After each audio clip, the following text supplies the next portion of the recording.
sigurado na.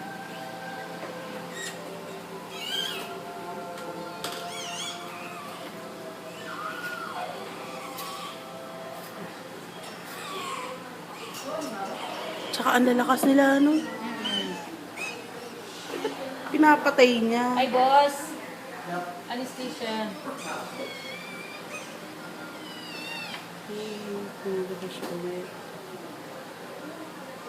Mas balansa ang aso kaysa sa tao.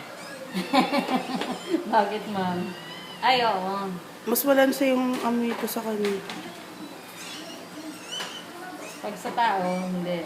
Hindi po ganyan. Hindi, maamoy din yung dugo pero hindi po ganyan siya kalansa. Mas lalo na pagka nahaluan ng alcohol. Ayun yung amoy kalawang na Oo. talaga yan. Oo. Ang lalaki. Diba? Kaya po siya. Kaya nagpapanik ako noon eh.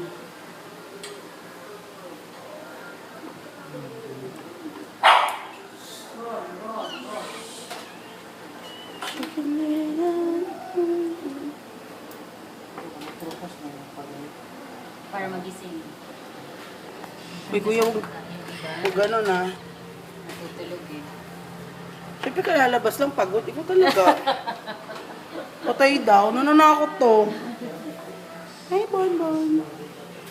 Oh, tangan na.